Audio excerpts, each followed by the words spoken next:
this is going to be very difficult. And I think it is becoming difficult. I can see it in the expressions on some of your faces. Let me say it like this. There are no heroes here. You know, the lectures in the past have talked heroically about African Americans overcoming various situations. There is some of that here. There is certainly some of that here.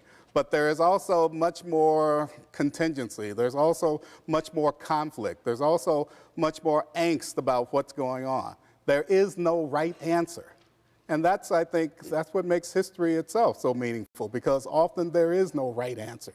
Often people can disagree fundamentally on various approaches. And let me say this, and I guess I should have added in the text of the lecture, because I sort of assumed that people knew a lot about this.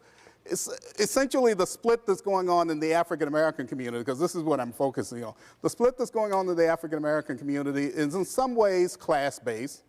That is, that working class people, to some extent, are beginning to challenge middle class activists who had dominated the civil rights movement. But it's also a split that's based upon a kind of ideology, an ideology around the notion of integration. There are a lot of people, there are a whole host of people who, through the civil rights movement, believed that integration was the panacea, that integration, the integration of society, was the goal that we all should work for. And certainly that is a noble goal, that's a noble purpose. But increasingly, a number of African American activists, and we may not necessarily agree with them, a number of African American activists were saying integration is not the goal, or should not be the goal should be freedom. The goal should be self-determination. The goal should be the ability for African Americans to control their destiny. If that comes through integration, then that's fine. If it comes through various other processes, then that ought to be recognized as well. Well, this was difficult. This was difficult for the integrationists to hear. It was difficult in some instances for those who were, I would call, anti-integration to make that case. And that made for very difficult situations in terms of the debates going on in the late 1960s. But as you're going to see in a minute, those debates would intensify in the 1970s, the 1980s, the 1990s. As I said before, there are no heroes here. But there is an attempt, an honest effort, there's an attempt by various factions of the African American community and various factions of the white and Asian and Native American communities to try to figure out what is in the best interest of the entire community. And there are fits and there are starts and there are attempts to try to move in various directions. All of it's, if you will, all of it's well-meaning, but all of it doesn't have the same impact. All of it doesn't have the same result.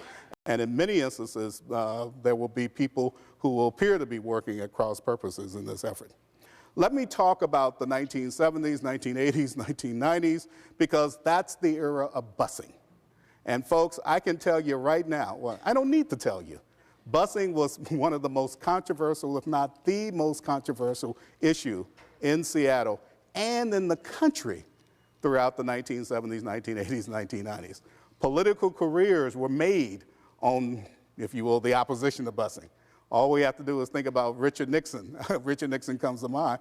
But all we have to do is think about Ronald Reagan, because and we may have forgotten this, but to a large extent, Ronald Reagan's appeal in a lot of areas of the country revolved around questions of race, and particularly his stand on busing. So what I'm going to explain to you here in terms of Seattle is the Seattle story, but we have to remember it's the Seattle story against the backdrop of a nationwide debate, a nationwide campaign that's going on about the issue of busing. The campaign about integration, or the end of de facto segregation in Seattle, did not begin in 1970. Indeed, as we've already established, there are echoes of that go all the way back to 1954. And it intensified in the 1960s, the late 1960s. As early as 1968, Forbes Bottomley, the first of many Seattle school district superintendents who would grapple with the question of race and education, said of busing, this is before Seattle had committed itself to busing for racial integration, quote, "Many authoritarian decisions will have to be made by the school board. If we're going to move ahead, I'm afraid it's going to have to be by that route. If we're going to move ahead, I'm afraid it's going to have to be by that route." He didn't know how prophetic he was. He didn't realize when he made that statement that busing would be the key to understanding the racial dilemma of Seattle through most of that time period. Yet I would submit to you that neither the African American community nor the rest of Seattle was ready for authoritarian decisions in that regard. And indeed, they would never prove to be completely ready to that. Black parents in the Central District began in 1969 the Central Area School Council. That school council was headed by Mrs. Jerry Ware. And she and others like her believed that Central District parents ought to take the initiative for improving the schools within their area. Not necessarily promoting integration, but for improving the schools within the Central District. They made the argument that with better teachers, with better curriculum, with better counselors, those schools would improve, the test scores of the kids in the schools would improve, and those schools would become effective agents in terms of delivering education. The Central Area School Council, under Ware, carved out a specific position whereby they were able to negotiate with the school board, remarkably, the placing of teachers in the Central District schools. They placed young white teachers and African American or minority teachers in the Central District schools, and remarkably, those schools began, or at least the kids, began to perform better. It seemed to some that this was an answer to the dilemma of education in the Central District. Ironically, even as Ware and others were beginning to tout this, there were others in the community, including others in the African American community, that were touting something else, that were saying improvements in the Central District schools are simply not enough, that you've got to integrate, that you've got to get the kids out of those predominantly black schools and in the schools across the city. Parents increasingly were interested in integrated education, but they disagreed on exactly how to bring that integrated education about. And those in the black community, or many in the black community, said, and I quote, "We don't want our children going to those white schools, especially when the schools here in the Central District are gaining in terms of quality education." These parents, in effect, wanted better education, and they felt that they had a solution to this. They felt that they had a way to bring this about. But regardless of what these black parents wanted, or regardless of the wishes of white parents or Asian parents, busing was coming. In September of 1972, a mandatory school desegregation program was instituted by the school board. It involved, at first, only 624 students. These students were chosen by computer, and they would, in effect, be bused across town to various locales outside of their neighborhood in order to promote what would be called racial balance. In other words, the idea was that by busing kids across town, they would help to affect or help to bring about quality education. There was opposition from the very beginning. On the day in which the day before, or the night before, the busing program was supposed to begin in Seattle, approximately 75 buses had their tires slashed. In other words, vandals came in and slashed the tires of the majority of buses that were going to carry these students. In other words, Seattleites, or at least some Seattleites, were beginning to show their opposition to busing. But I would argue that despite the slashed tires, Seattle was hardly South Boston or Gage Park in Chicago, where riots broke out when busing programs began in the early 1970s. A lot of us perhaps don't remember this or don't recall this, but in the early 1970s, there was tremendous tension all over the country, certainly all over urban America, because of busing to bring about racial integration. Now, I would argue that there seemed to be less fundamental opposition to busing to integrate the schools in Seattle than in other cities. In places like Gage Park in Chicago, in places like South Boston, there was fundamental opposition to any effort to integrate the schools. In other words, it didn't matter if it was busing or anything else. In Seattle, I think increasingly parents said, we don't want our kids bused in order to bring about racial integration. And the way in which they touted their opposition was by withdrawing their kids, withdrawing their students from the schools. In other words, we see, beginning in 1972 and continuing throughout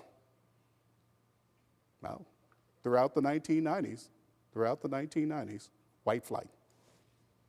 Look at these figures. These figures are dramatic. they show the declining enrollment of white students in the Seattle public schools. Now, I would be the first to argue that there are a variety of reasons for the declining enrollment. I would argue that Seattle families were becoming smaller. I would argue that there were growing numbers of people of color in the city of Seattle. But I think we can't get away from, as we look at these figures, we can't get away from the fact that a lot of parents, a lot of white parents, opted to take their kids out of school. You see, for instance, a concomitant rise, a dramatic rise in the number of kids in private schools, white kids in private schools. You also see many white parents essentially enrolling their kids in suburban schools, even though the parents remain in the city. The situation became so very difficult that the school board had to scramble to see how can we affect integration and at the same time keep white students in the school district. And in order to do this, they came up with what they felt was a novel device. They came up with the magnet schools. In other words, schools that would have superior programs that would hopefully hold the attention of white students and Asian students, as well as keep black students in the area so that integration could be effective. Cleveland High School in 1970, this is 1971, but Cleveland High School in 1972 had one of the first magnet programs. And anybody in here who's familiar with Garfield knows that Garfield is one of the exceptional places in terms of magnet schools. But there's a problem. The magnet schools, unfortunately, did not work. There was a tremendous amount of opposition to them. And let me suggest the various ways in which that opposition was going to be acted out. First of all, magnet schools, for all of their success, did not stop white flight.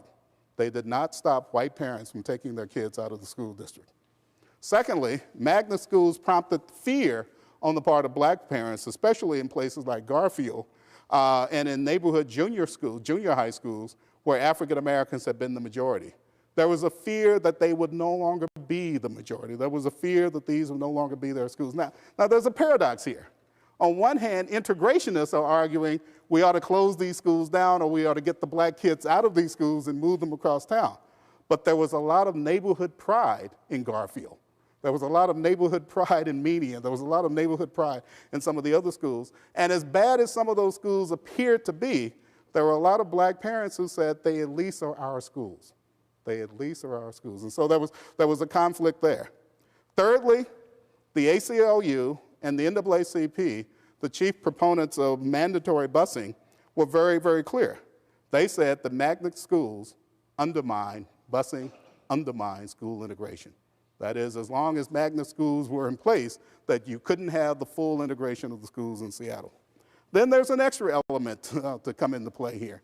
Asian parents in the international district were increasingly concerned and fearful that magnet schools would undermine the bilingual programs that they had worked for a number of years to try to bring about effective education for their children.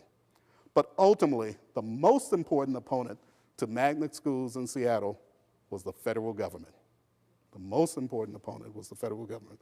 The government increasingly applied pressure on the school board to institute a mandatory busing program. The government argued that unless there's a mandatory program, funding could be cut off for Seattle schools, and there could be other legal action taken against the district. The board succumbed to that pressure, and in the spring of 1978, it voted to institute for the first time a mandatory busing program, despite the opposition of most of the city's white, black, and Asian parents.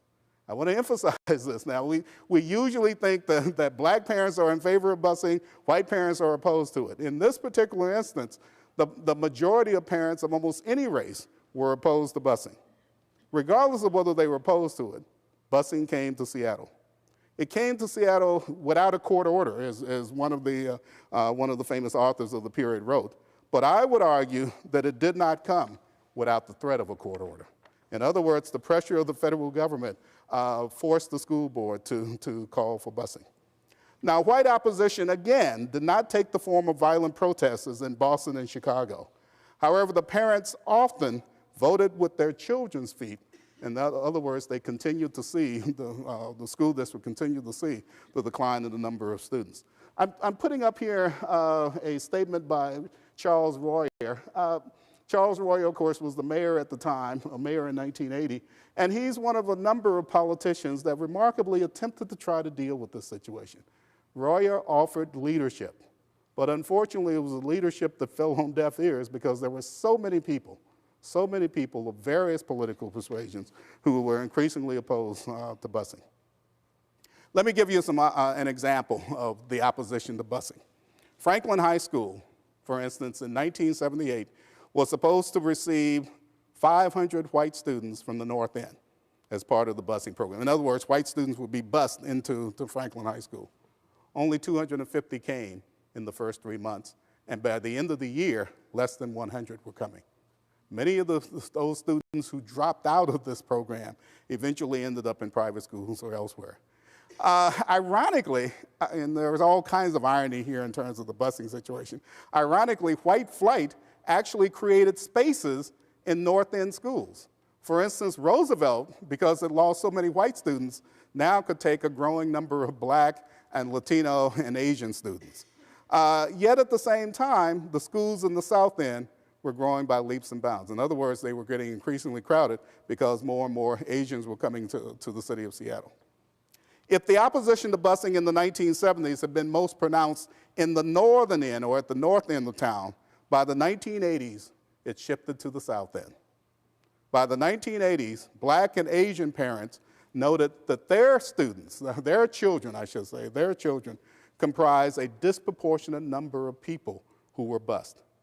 In other words, it's not just the fact that busing is taking place, who is carrying the burden of the busing? A lot of these black and Asian parents would argue that increasingly effectively. The school board claimed, and I think they were correct in this, that there were more vacancies in the North End schools, and therefore black and Asian kids should be bused to those North End schools. Yet the parents argued, and I think equally correctly, that the money that was spent on busing should have been spent on equalizing facilities. Case in point, musically inclined students at Roosevelt High School could choose from among a number of options. They could either take jazz choir, they could take concert band, they could take classic or concert orchestra, they could take concert choir, among other programs. Those students who went to Rainier Beach High School had one option, generalized music instruction. Folks, and I did some checking on this, that's the situation right to this day. That is the situation right to this day. While busing advocates claimed that the disparity vindicated their support for busing, a growing number of parents wondered if this was the only way to achieve quality education. Among black parents, increasingly class differences mattered. In other words, middle-class black parents supported busing. They almost adamantly supported busing, even when they themselves were taking their kids out of the public schools and increasingly enrolling them in private schools. Community leader Elmer Dixon reflected the growing difference of opinion in the black community when he said, quote, "No one asked the black community what they thought about busing. The leadership just picked it up and they started running with it." And this is a statement that applied not only to 1985 when he uttered it, it applied to 1965, 1966, 1967. The busing controversy had always moved strangely, almost unpredictably through the city's history. Now it took yet another ironic turn. As African American students comprise a growing percentage of the total school enrollment, the influence of black parents and black education experts and advocates grew proportionally. By 1984, 3 African Americans, T.J. Vassar, Michael Preston, Jerry Salter, were all sitting on the school board out of a total of 7 members. In other words, African Americans had disproportionate power on the school board at that moment, precisely because busing had in effect removed a lot of white parents from the discussion of and interest in those schools. Yet also by 1984, only a handful of schools in Seattle remained racially segregated. In other words, in 1984, it seemed that the busing advocates had achieved what they wanted. It seemed finally, although in some ways sort of incidentally and ironically because of the large number of white students who had been removed from the system, it seemed finally that integrated education had been achieved. But had it? One of the promises, perhaps the promise of integrated education, was the fact that it would improve the quality of instruction for African American students, and as a consequence, African American student test scores would improve. In other words, why integrate if it's not to make sure that there's a better education? Why integrate if not to ensure that black kids get equal educational opportunities and they grow with those opportunities? Unfortunately, though, by 1985, I want to go to this next image, and I'm sorry, it's going to be hard to read this. By 1985, even though integration, quote unquote, had been achieved, the Seattle School District reported that there was an education gap, that there was an achievement gap. And those are words that ring true even to this day. We are still talking about, unfortunately, the achievement gap. Let me give you the figures. In 1985, according to the school district, fewer than 1 in 5 black students in grades 9 to 12 carried a grade point average of C+ or better. Latino and Native American students had similar scores, yet blacks were about 25% of the enrollment in the public schools of Seattle at that time. In contrast, 54% of white students and 67% of Asian students earned a C+ or higher. In other words, the achievement gap had become real. At the moment when we were concerned about busing, at the moment when we were concerned about making sure that students would sit in integrated classrooms, we had forgotten about the whole purpose of education, which is to educate. School board member Michael Preston was the first to break ranks from the old alliance that had talked about, that had pushed for busing. He said that it's now time to place less of a priority on school desegregation and a higher priority on quality education for African American students. He was immediately attacked. Oscar Eason publicly declared that Preston was, quote, the best friend that the segregationists ever had, unquote. I think that's unfair, but nonetheless, it speaks to the growing divisions, it speaks to the growing tension within the African American community about the issue of busing. This is Lacey Steele. Lacey Steele was the president of the Seattle NAACP at the time. Lacey Steele vowed to fight for busing even if it meant promoting busing in those neighborhoods that were already racially integrated, prompting one wag to say, it seems that now busing is the goal more than quality education. You can see Steele's comment here. Nonetheless, by the late